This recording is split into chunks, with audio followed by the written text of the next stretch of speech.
Hi hello ನಮಸ್ಕಾರ. Welcome to unleash Kannada. ಇದು Kannada Bigg Boss season 10 review. ಇವತ್ತು ವೀಕೆಂಡ್ ಎಪಿಸೋಡ್ 2 ಕವರ್ ಮಾಡೋಣ. ವೀಕೆಂಡಲ್ಲಿ ಏನಾಯ್ತಂದರೆ ಸುದೀಪ್ ಸರ್ ಬಂದರು, ಫ್ರೈಡೇ ಎಪಿಸೋಡ್ ತೋರಿಸಿದ್ರು. ಫ್ರೈಡೇ ಎಪಿಸೋಡಲ್ಲಿ ಬಂದ್ಬಿಟ್ಟು ಜಾಸ್ತಿ ಏನು ಮಾತುಕತೆ ಇಲ್ಲ. ಇವ್ರದ್ದು ಸಂಗೀತ ಅವ್ರ ಕ್ಯಾಪ್ಟನ್ಸಿ ಬಗ್ಗೆ ಅವ್ರವ್ರು ಮಾತಾಡ್ಕೊಳ್ತಾಯಿದ್ರು. ಈ ಕಡೆ ತುಕಾಲಿ ಸಂತೋಷು, ವರ್ತೂರ್ ಸಂತೋಷು, ಅಲ್ಲಿ ಕಿಚನ್ ಏರಿಯಾದಲ್ಲಿ ಎಲ್ಲರೂ ಸೇರಿಕೊಂಡು ಮಾತಾಡ್ತಾಯಿದ್ರು. ಇಷ್ಟೆಲ್ಲ ವೀಕೆಂಡ್ ಎಪಿಸೋಡು ಮುಂಚೆ ಫ್ರೈಡೇ ಎಪಿಸೋಡ್ ತೋರಿಸಿದ್ದು ಅಲ್ಲಿಗೆ ಮುಗೀತು. ನೆಕ್ಸ್ಟ್ ಬಂದು ವೀಕೆಂಡ್ ಎಪಿಸೋಡಲ್ಲಿ ಎಲ್ಲರನ್ನ ಕುಣಿಸ್ಬಿಟ್ಟು ಒಬ್ಬೊಬ್ಬರಾಗಿ ಮಾತಾಡ್ತಾಯಿದ್ರು. ಈ ವೀಕ್ ಹೇಗೆ ಹೋಯಿತು ಅಂತ ಹೇಳಿದ್ದಕ್ಕೆ ಎಲ್ಲರೂ ಒಂಥರ ಮಿಕ್ಸ್ಡ್ ಇತ್ತು ಅಂತ ಹೇಳಿದ್ರು. ಆಮೇಲೆ ಒಬ್ಬೊಬ್ಬರಿಗೆ ಪ್ರೈಸ್ ಅಂತ ಇದು ಮಾಡಿದ್ರು ಗೊತ್ತಾ. ಲಾಸ್ಟ್ ವೀಕು ತುಕಾಲಿ ಸಂತೋಷ್ಗೆ 20 ಲಕ್ಷ, ಇವರಿಗೆ ವಿನಯ್ಗೆ 15 ಲಕ್ಷ. ಇದನ್ನೆಲ್ಲ ಮಾಡುವಾಗ ಅದು ಯಾರಿಗೂ ಒಪ್ಪಿಗೆ ಇರಲಿಲ್ಲ. ಹೈಯೆಸ್ಟ್ ಬಂದಿದ್ದಾರೋ ತುಕಾಲಿ ಮತ್ತು ವಿನಯ್ ಬಿಟ್ಟು ಬೇರೆ ಯಾರಿಗೂ ಒಪ್ಪಿಗೆ ಇರಲಿಲ್ಲ. ಅದ್ರ ಬಗ್ಗೆ ಕೇಳಿದ್ರು. ಇಲ್ಲ, ಇದ್ರ ಬಗ್ಗೆ ಯಾರಿಗೂ ಅಷ್ಟು ಒಪ್ಪಿಗೆ ಇಲ್ಲ, ಎಲ್ಲರಿಗೂ ಅಸಮಾಧಾನ ಇದೆ ಅಂತ ಹೇಳ್ತಾಯಿದ್ರು. ಆವಾಗ ಇವರು ಒಂದು ಸಪ್ರೇಟ್ ಒಂದು ಬ್ರೇಕ್ ಬರೋಕ್ಕೆ ಮುಂಚೆ ಒಂದು ಇದೇ ಮಾಡಿದ್ರು. ನೆಕ್ಸ್ಟ್ ಬ್ರೇಕ್ ಬರೋಷ್ಟರಲ್ಲಿ ನೀವೇ ಡಿಸೈಡ್ ಮಾಡ್ಕೊಳ್ಳಿ, ಯಾರು ಒಪ್ಪಿಗೆ ಇಲ್ಲ ಅವರೆಲ್ಲರೂ ತಿರ್ಗಾ ಎಕ್ಸ್ಚೇಂಜ್ ಮಾಡ್ಕೋಬೋದು.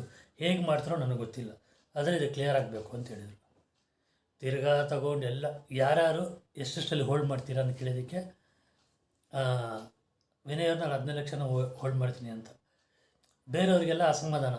20 ಲಕ್ಷ ಅವ್ರಿಗೆ, ತುಕಾಲಿ ಅವ್ರಿಗೆ ಏನಾಯಿತು, ಅವ್ರಿಗಿಂತ ನಾವೇನು ಚೆನ್ನಾಗಿ ಆಡಿಲ್ವಾ, ಅದು ಇದು ಅಂದ್ಕೊಂಡು ಸ್ವಲ್ಪ ಹೊತ್ತು ಹೋಯ್ತು. ಬ್ರೇಕ್ ಹೋಗಿ ಬರೋವರೆಗೂ ಅದು ಇತ್ಯರ್ಥನೇ ಆಗಿಲ್ಲ. ಯಾಕಂದರೆ ನಮ್ರತಾ ಅವರು ಅದು ಚೇಂಜ್ ಮಾಡಿ ಇದು ಮಾಡೋವಾಗಲೇ ಹೇಳ್ತಾಯಿದ್ರು, ಇದು ಏನೋ ಒಂಥರ ಬುಲ್ಶೀಟ್ ಇದು ಅದು ಇದು ಅಂತ ತುಂಬ ಯೂಸ್ ಮಾಡಿದ್ರು. ಅದು ಬುಲ್ಶೀಟ್ ಅದೇನಪ್ಪ, ಅವ್ರಿಗೆ ಬಂದರೆ ಒಳ್ಳೆಯದು, ಇಲ್ಲಾಂದರೆ ಅದು ಬುಲ್ಶೀಟು. ಆ ಥರ ಆಯಿತು. ನೆಕ್ಸ್ಟ್ ಆಯಿತು, ಇದನ್ನು ನಾಳೆ ನೆಕ್ಸ್ಟ್ ಎಪಿಸೋಡಲ್ಲಿ ಬೇಕಾದ್ರೆ ನೋಡೋಣ ಅಂತೇಳ್ಬಿಟ್ಟು ಮಾತಾಡ್ತಾ ಬಂದರು. ಆವಾಗ ತನಿಷಾ ಅವ್ರ ಕ್ಯಾಪ್ಟನ್ಸಿ ಬಗ್ಗೆ ಎಲ್ಲರನ್ನೂ ಕೇಳಿದ್ರು. ಇವರು ವಿನಯ್ ಅವರು ಏನು ಹೇಳಿದ್ರು, ಚೆನ್ನಾಗಿತ್ತು ಬಟ್ ರೂಢಾಗಿ ಮಾತಾಡ್ತಾಯಿದ್ರು ಅಂತೇಳಿದ್ರು. ಇವರು ಆಲ್ಮೋಸ್ಟ್ ಎಲ್ಲರೂ ಅದೇ ಹೇಳೋದು, ಚೆನ್ನಾಗಿ ಮಾಡಿದ್ರು ಬಟ್ ರೂಢಾಗಿತ್ತು ಅವ್ರದ್ದು ಕ್ಯಾಪ್ಟನ್ಸಿ. ಒಂಥರ ಹಿಟ್ಲರ್ ಇದ್ರ ಥರ ಆಯಿತು ಅಂತ ಮೈಕಲ್ ಕರೆಕ್ಟಾಗಿ ಹಿಡಿದ್ರು ಸುದೀಪ್ ಅವರು. ಆಯಿತು, ಅವ್ರು ರೂಢಾಗಿ ಹೇಗೆ ಮಾತಾಡಿದ್ರು, ಆಪೋಸಿಟ್ ಹೇಗೆ ರಿಯಾಕ್ಟ್ ಮಾಡ್ತೋ ಅದೇ ಥರ ತಾನೆ. ವಿನಯ್ ಮತ್ತು ಇವರು ಬಂದ್ಬಿಟ್ಟು ಕುತ್ಕೊಂಡು ಮಾತಾಡ್ತಾಯಿದ್ದಾರಲ್ವ, ವಿನಯ್ ಅವರು ನಿದ್ದೆ ಮಾಡಿದ್ದಕ್ಕೆ ಇದು ಪನಿಷ್ಮೆಂಟ್ಗೆ ಹೋಗಿ ತನಿಷಾ ಅವ್ರು ಕೇಳಿದ್ದಕ್ಕೆ ಮಾಡೋಕ್ಕಾಗಲ್ಲ, ಸ್ವಿಮ್ಮಿಂಗ್ ಪೂಲ್ ಕ್ಲೀನ್ನ ಮಾಡೋಕ್ಕಾಗಲ್ಲ ಅಂತ ಹೇಳಿದ್ದಕ್ಕೆ ಆಯಿತು, ನೀವು ಕಿಚನ್ ಏರಿಯಾನೋ ಮತ್ತು ಫ್ರಿಜ್ಜೆಲ್ಲ ಕ್ಲೀನ್ ಮಾಡಿ ಅಂತ ಹೇಳಿದ್ರು. ಅದನ್ನೇ ಕೇಳಿದ್ರು, ನೀವು ಕರೆಕ್ಟಾಗಿ ಬಿಹೇವ್ ಮಾಡಬೇಕು, ಆವಾಗಲೇ ಆಪೋಸಿಟ್ ಇದರಿಂದ ರೆಸ್ಪಾನ್ಸ್ ಚೆನ್ನಾಗಿರುತ್ತೆ. ಯಾವ್ದು ಕೇಳಿದ್ರು ಮಾಡಲ್ಲ, ಕ್ಯಾಪ್ಟನ್ಸಿಗೆ ರೆಸ್ಪೆಕ್ಟ್ ಕೊಡಿ ಅಂತ ಫಸ್ಟೇ ಒಂದು ಎಪಿಸೋಡಲ್ಲಿ ಹೇಳಿದರು ಸುದೀಪ್ ಸರ್. ಆದ್ರೂ ಅದು ನಡೀತಾ ಇಲ್ಲ ಅಂತಲೇ ಅವ್ರು ಕ್ಲಿಯರ್ ಮಾಡಿದ್ರು. ನೆಕ್ಸ್ಟ್ ಒಂದು ವೀಕೆಂಡಲ್ಲಿ ವೀಕ್ ಡೇಸಲ್ಲಿ ಒಂದು ಬ್ರೇಕ್ ಇದು ಬಂತಲ್ವ, ಏನು ಆ್ಯಡ್ ಪ್ರಮೋಷನ್ನು ಡವ್ ಸೋಪ್ದು, ಅದ್ರ ಬಗ್ಗೆ ಮಾತಾಡ್ತಾ ಇರುವಾಗ ಇವರೊಂದು ಕಮೆಂಟ್ ಮಾಡಿದ್ರು.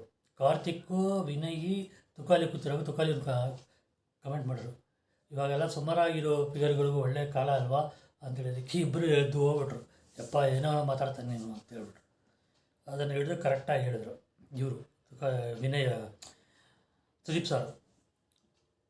ಈ ಥರ ಮಾತಾಡಿದ್ದು ಹೇಗೆ, ಏನಕ್ಕೆ ಮಾತಾಡಿದೆ, ಆಯಿತು ಸರ್ ತಪ್ಪಾಯಿತು, ಇನ್ಮೇಲೆ ಮಾತಾಡಲ್ಲ ಅಂತ ಹೇಳ್ಬಿಟ್ಟು ಅಲ್ಲಿಗೆ ಬಿಟ್ಟರು.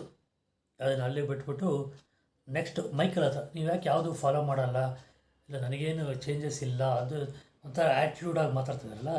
ಇದು ತುಂಬ ದಿವಸದಿಂದ ಸುದೀಪ್ ಸರ್ ಗಮನಿಸ್ತಾ ಇದ್ದು ಹೇಳಿದ್ರು, ನಾನು ಇಷ್ಟು ನಿಧಾನವಾಗಿ ಮಾತಾಡ್ತಾಯಿದ್ದೀನಿ, ರೆಸ್ಪೆಕ್ಟ್ ಅಂದರೆ ಏನು ಗೊತ್ತಾ, ನೀವು ಕೂತ್ಕೊಂಡು ನಾವು ನಿಂತ್ಕೊಂಡು ಮಾತಾಡ್ತಾಯಿದ್ದೀನಿ, ಆದರೂ ಇದು ರೆಸ್ಪೆಕ್ಟು ಅಂತ ನಾನು ತಿಳ್ಕೊಂಡಿದ್ದೀನಿ. ಈ ಆ್ಯಟಿಟ್ಯೂಡು ಒಂಥರ ಕೇರ್ಲೆಸ್ನೆಸ್ ನಂತರ ತೋರ್ಸೋಕ್ಕೆ ಹೋಗಬೇಡಿ, ನಾನು ಇದೇ ಇದರಲ್ಲಿ ಮಾತಾಡ್ತೀನಿ ಅಂತ ಇಲ್ಲ, ನನಗೂ ಒಂದು ಗೌರವ ಇದೆ, ಬಿಗ್ ಬಾಸ್ ಒಂದೇ ಅಲ್ಲ, ನನ್ನ ಬೇರೆ ಕಡೆನೇ ಕೆಲಸಗಳಿದೆ ಅಂತ ಈ ಥರ ಮಾತಾಡಿದ್ದು ನಾನು ಯಾವ ಎಪಿಸೋಡು, ಆ ಉತ್ಸಾಹಕ್ಕೆ ಬಂದ್ರಲ್ಲ ಆ ಎಪಿಸೋಡಲ್ಲಿ ಮಾತಾಡಿದ್ದು ನೋಡಿದ್ದೀನಿ. ಇಷ್ಟು ಸೀರಿಯಸ್ ಆಗಿ ಅದೇ ಹೇಳಿದ್ರು, ಆ್ಯಟಿಟ್ಯೂಡ್ ಅಂತ ತೋರ್ಸೋಕ್ಕೆ ಹೋಗಬೇಡಿ ಅಂತ ಮೈಕಲ್ ಸರಿಯಾದ ವಾರ್ನಿಂಗ್ ಕೊಟ್ಟರು. ಮೈಕಲ್ ಲೈಟಾಗಿ ಅಲ್ಲಿ ಮೀಟರ್ ಆಫ್ ಆಯ್ತು ಅವರಿಗೆ. ಈ ಥರ ಎಲ್ಲ ಮಾತಾಡಿದ್ರೆ ಸರಿ ಹೋಗಲ್ಲ, ಇಷ್ಟ ಇಲ್ಲ ಹೋಗ್ತಾ ಇರಿ, ನಾನು ಡೋರ್ ಓಪನ್ ಮಾಡಿಸ್ತೀನಿ ಅಂತೇಳಿದೆಲ್ಲ ಸೂಪರಾಗಿತ್ತು. ಅದು ಕಿಚನ್ಗೆ ಬಂದಿರೋ ಒಂದು ಇದು ಆ್ಯಟಿಟ್ಯೂಡು ಸೂಪರ್ ಇದು ಅದು ಸ್ಟೈಲ್ಗೆ ಸೂಪರಾಗಿತ್ತು. ಅವರು ತುಂಬ ದಿವಸ ಆಯಿತು ಈ ಥರ ನೋಡಿ. ಆಮೇಲೆ ಅದು ಆಲ್ಮೋಸ್ಟ್ ಎಲ್ಲರಿಗೂ ವಾರ್ನಿಂಗ್ ಕೊಟ್ಟಂಗೆ. ಬಟ್ ನನಗೊಂದು ಏನಂದರೆ ತನಿಷಾ ಅವ್ರನ್ನ ಯಾಕೋ ಬಿಟ್ಬಿಟ್ಟಿದ್ರು. ಅವ್ರದ್ದು ಬೇಜಾನ್ ತಪ್ಪುಗಳಿದೆ, ಅಷ್ಟೇನು ಇದೇ ಮಾಡಿಲ್ಲ. ಅವ್ರ ಕ್ಯಾಪ್ಟನ್ಸಿಯಲ್ಲಿ ಆಮೇಲೆ ಅರಗಂಟಾಗಿ ಮಾತಾಡೋದು, ಯಾರು ಮಾತಾಡ್ತಾಯಿದ್ರು ಕೇಳಿಸ್ಕೊಳ್ದೇ ಇರೋದು, ಇದೆಲ್ಲ ಬೇಜಾನಿದೆ. ಅದನ್ನು ಕೇಳಬೇಕಿತ್ತು, ಯಾಕೆ ಬಿಟ್ಟರೋ ಗೊತ್ತಿಲ್ಲಪ್ಪ ನನಗೆ. ಆಮೇಲೆ ಪ್ರತಾಪ್ ಅವರು ಇದಕ್ಕೆ ಹೋಗಿ ಬಂದ್ರಲ್ಲ ಹಾಸ್ಪಿಟಲ್ಗೆ, ಅದ್ರ ಬಗ್ಗೆ ಕೇಳಿದ್ರು ಇವಾಗ ಹೇಗಿದೆ ಅಂತ ಹೇಳಿದ್ದಕ್ಕೆ, ಅದು ಈ ಫ್ರೈಡೆ ಎಪಿಸೋಡಲ್ಲಿ ಅವ್ರು ಕ್ಲೀನ್ ಮಾಡಿ ನಾನು ಸರಿ ಊಟ ಮಾಡಿಲ್ಲ 2 ದಿವಸದಿಂದ ಅಂತ. ಆಚೆ ಹೊರಗಡೆ ನ್ಯೂಸ್ ಏನು ಸ್ಪ್ರೆಡ್ ಆಗ್ತಾಯಿದೆ, ಅವರು ಆತ್ಮಹತ್ಯೆಗೆ ಯತ್ನ ಮಾಡಿದ್ರು ಅಂತ ಪ್ರಯತ್ನ ಮಾಡಿದ್ರು ಅಂತ ಹೇಳಿದ್ರು. ಗುರೂಜಿ ಬಂದು ಹೇಳಿದ್ರಲ್ಲ, ಈ ಫ್ಯಾಮಿಲಿ ಜೊತೆ ಬರ್ತಾರೆ ನಿನ್ನ ಇದು ಚೆನ್ನಾಗಿರಲ್ಲ, ಅದರಿಂದ ಆತ್ಮಹತ್ಯೆಗೆ ಯತ್ನ ಮಾಡೋದು, ಅದೊಂಥರ ನನಗೆ ಗೊತ್ತಿದ್ದು ರೂಮರೇ ಅನಿಸುತ್ತೆ. ಅವ್ರು ಊಟ ಮಾಡಿಲ್ಲ, ಅದೇ ಮ್ಯಾಟ್ರ್ ಆಗಿರೋದಲ್ಲಿ. ಆಮೇಲೆ ಮಾತಾಡ್ತಾ ಕೆಲವು ಬುಕ್ಸ್ಗಳು ಕೊಟ್ಟರು. ಬುಕ್ಸ್ ಕೊಟ್ಬಿಟ್ಟು ಈ ಬುಕ್ ಯಾರಿಗೆ ಅನ್ವಯಿಸುತ್ತೆ, ಒಬ್ಬರು ತುಳಿದ ಮೇಲೆ ಬರೋದು ಅಂತ ಬುಕ್ನ ವಿನಯ್ಗೆ ಪ್ರತಾಪ್ ಅವ್ರು ಕೊಟ್ಬಿಟ್ಟು ಕಾರಣಗಳು ಹೇಳಿದರು. ಇವರು ಎಲ್ಲರಿಗೂ ಅವ್ರು ತಪ್ಪು ಹೇಳಿದ್ರು, ಏನು ಕೇರ್ ಮಾಡಿದೆ ಅವ್ರನ್ನ ಎಂಕರೇಜ್ ಮಾಡಿ ಒಬ್ಬರಾಗಿ ಅವ್ರ ಕಡೆಯಿಂದ ಹೋದರು. ಅವ್ರದ್ದು ಬೆಡ್ಶೀಟ್ಗಳೆಲ್ಲ ತೊಗೊಂಡು ಇವ್ರು ಹಾಕ್ಕೊಂಡಿದ್ದಾರೆ ಅಂತ ಬೇಡದೇ ಇರೋ ಇದು ನನಗೆ ಗೊತ್ತಿದೆ ಕಮೆಂಟ್. ಅದು ಅವ್ರವ್ರ ಇಂಡಿವಿಜುವಲ್ ಗೇಮು ಅವ್ರವ್ರು ಆಡಬೇಕು. ಇವ್ರ ಜೊತೆ ಇದ್ದಾರೆ ಅಂತ ಮಾತ್ರಕ್ಕೆ ಇವರು ಎಲ್ಲ ಇದು ಮಾಡ್ಕೊಂಡು ಹೇಳ್ತಾಯಿದ್ರು, ತಪ್ಪು ಅದು. ಆ್ಯಕ್ಚುಲಿ ವಿನಯ್ಗೂ ಪ್ರತಾಪ್ಗೂ ತುಂಬ ಪ್ರಾಬ್ಲಮ್ ಇದೆ. ನಾನು ಇನ್ನೊಂದು ಹೇಳ್ಬಿಡ್ತೀನಿ, ನಾನು ಹೇಳೋ ಕಮೆಂಟ್ಗೂ ನಿಮಗೂ ಡಿಫ್ರೆನ್ಸ್ ಆಫ್ ಒಪಿನಿಯನ್ ಇರಬಹುದು. ಯಾಕಂದರೆ ಇವಾಗ ನಾನು ಸೋಷಿಯಲ್ ಮೀಡಿಯಾ ಅದೆಲ್ಲ ನೋಡ್ಬಿಟ್ಟು ನಾನು ಮಾತಾಡೋಲ್ಲ. ನನಗೇನು ಅನಿಸುತ್ತೋ ಆ ಎಪಿಸೋಡಲ್ಲಿ ಅದು ಮಾತ್ರ ಮಾತಾಡ್ತೀನಿ. ಒಂದೊಂದು ಸಲ ಅದೇ ಕಂಟೆಸ್ಟನ್ನು ನಾನು ತುಂಬ ಪ್ರೈಸು ಮಾಡಿರ್ತೀನಿ, ಒಂದೊಂದು ಸಲ ಅದೇ ಕಂಟೆಸ್ಟ್ನ ಜಸ್ಟ್ 5 ಮಿನಿಟ್ಸಲ್ಲಿ ಅವ್ರು ನಾನು ಇದು ಮಾಡಿರ್ತೀನಿ, ಬೈದು ಇರ್ತೀನಿ. ಯಾಕಂದರೆ ಆ ಎಪಿಸೋಡಲ್ಲಿ ಅವ್ರು ಮಾಡಿದ್ದನ್ನು ಮಾತ್ರ ನೆಕ್ಸ್ಟ್ ಎಪಿಸೋಡಲ್ಲಿ ಚೇಂಜ್ ಆಗ್ಬೋದು. ನನಗೆ ಯಾರೂ ಫೇವ್ರೇಟ್ ಇಲ್ಲ ಇದಂತ ಹೇಳ್ಬಿಟ್ಟು ನಾನು ಹೇಳ್ತಾಯಿದ್ದೆ. ನನಗೆ ಸೋಷಿಯಲ್ ಮೀಡಿಯಾ ಅದರಲ್ಲಿರೋ ಅವರಿಗೆ ಫ್ಯಾನ್ ಬೇಸು ಅದೆಲ್ಲ ನಾನು ಕೇರ್ ಮಾಡಲ್ಲ.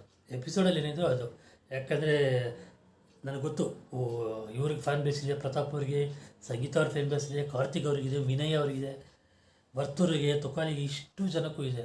ಬಟ್ ನಾನು ಕೇರ್ ಮಾಡಲ್ಲ. ಆ ಎಪಿಸೋಡಲ್ಲಿ ಅವ್ರು ಏನು ಮಾಡಿದ್ರು ಅದು ಪಕ್ಕ ಹೇಳ್ತೀನಿ. ದಯವಿಟ್ಟು ತಪ್ಪು ತಿಳ್ಕೊಬೇಡಿ ಇದ್ರ ಬಗ್ಗೆ, ಆಯಿತಾ. ನಮ್ರತಾಗೂ ತುಕಾಳಿಗೂ ಸಿಗಾಕೊಳ್ತು.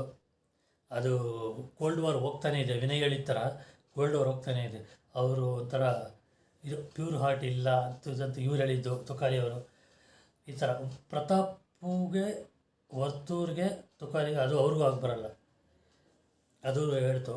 ಇದೆಲ್ಲ ಆದಮೇಲೆ ಇವ್ರಿಗೆ ಯಾಕೋ ಸಖತ್ ರೇಗೋಯ್ತು. ಯಾರಿಗೆ? ವಿನಯ್ ಅವ್ರು ರೇಗೋಯ್ತು. ಅವ್ರು ಈ ಥರ ಮಾಡಿದ್ದಕ್ಕೆ ವಿನಯ್ ಅವ್ರನ್ನ ಎಕ್ಸ್ಪ್ಲನೇಷನ್ ಈ ಥರ ನಾನು ಎಕ್ಸ್ಪೆಕ್ಟ್ ಮಾಡಿಲ್ಲ ಪ್ರತಾಪ್ ಅವ್ರ ಕಡೆಯಿಂದ.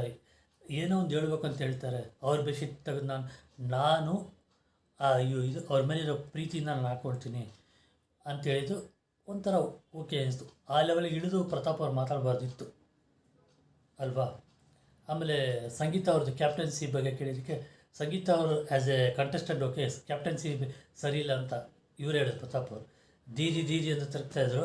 ಅದು ಏನಾಯಿತು ದೀದಿ ಬಗ್ಗೆ ಇವ್ರ ಕಡೆಯಿಂದ. ಇದೆಲ್ಲ ಆದಮೇಲೆ ಸಾಟರ್ಡೆ ಎಪಿಸೋಡಲ್ಲಿ ಇವ್ರನ್ನ ಸೇವ್ ಮಾಡಿದ್ರು, ಕಾರ್ತಿಕ್ ಅವ್ರನ್ನ ಸೇವ್ ಮಾಡಿ ಹೊರಟೋದ್ರು. ನೆಕ್ಸ್ಟ್ ಸಂಡೇ ಎಪಿಸೋಡ್ ಬರ್ತೀನಿ. ಸಂಡೇ ಎಪಿಸೋಡ್ ಸಖತ್ ಕಾಮಿಡಿ ಆಗಿತ್ತು. SRನ ಬೋರ್ಡಲ್ಲಿ ಕಾರ್ತಿಗೆ ಇದು ಚಿಮ್ಕಾಯಿಸಿದ್ದು, ಮತ್ತು ತುಕಾಲಿ ಅವರಿಗೆ, ವರ್ತೂರು ಅವ್ರಿಗೆ ಇದು ಶನಿ ಅಂತ ಹೇಳಿದ್ರಲ್ಲ ಸಂಗೀತ ಅವ್ರನ್ನ, ಯಾರು ಹೇಳಿದೆ ಅಂತ ಗೊತ್ತಿಲ್ಲ. ಬಟ್ ಅವ್ರು ನಾನೇನು ಹೇಳಿಲ್ಲ ಅಂತ ಅವರಾಗೆ ಅಪ್ರೂವಲ್ ಆಗೋ ಥರ ಇತ್ತು. ಅದು ಹೇಳ್ತಾಯಿದ್ರೆ ಅದು ಇದೆಲ್ಲ ಚೆನ್ನಾಗಿತ್ತು. ತಿರ್ಗಾ ಅಗೇನು ಈ ಹೆಲ್ಮೆಟಲ್ಲಿ ಬಲ್ಪ್ ಹಾಕಿರ್ತಾರೆ ಅದೊಂದು, ಅದರಲ್ಲಿ ಸಂಗೀತ, ಕಾರ್ತಿಕ್ ಅವ್ರಿಗೆ ವಾರ ಹೋಗ್ತಾನೆ ಇತ್ತು. ಯಾವುದೊಂದು ಕೇಳಿಸ್ಕೊಳ್ಳಿಲ್ಲ, ಅವ್ರದ್ದೇ ದೊಡ್ಡದು ಅಂತ ಹೇಳ್ತಾ ಇರ್ತಾರೆ ಅಂತ ಸಂಗೀತ ಅವರು.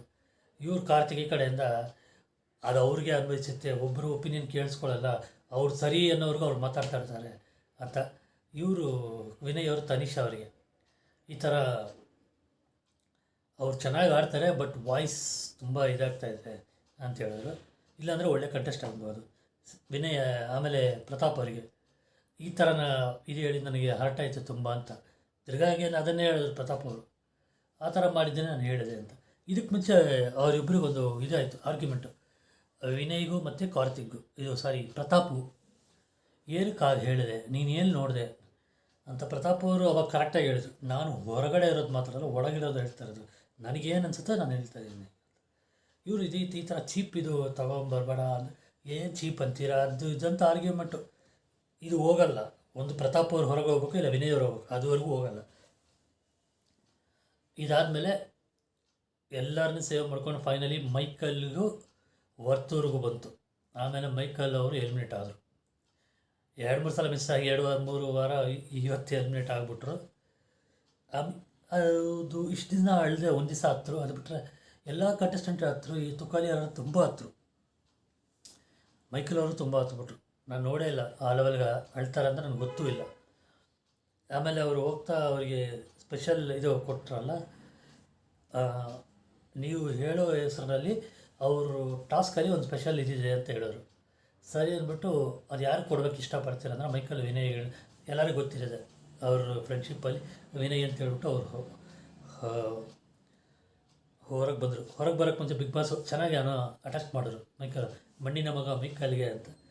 ಹೊರಗೆ ಬಂದಮೇಲೆ ಅದೇ ಥರನೇ ಇವರು ಮೈಕಲ್ ಅವ್ರನ್ನ ಸುದೀಪ್ ಅವ್ರನ್ನ ಮೈಕಲ್ ಅವ್ರಿಗೆ ಮಾತಾಡಿ ಚೆನ್ನಾಗಿತ್ತು.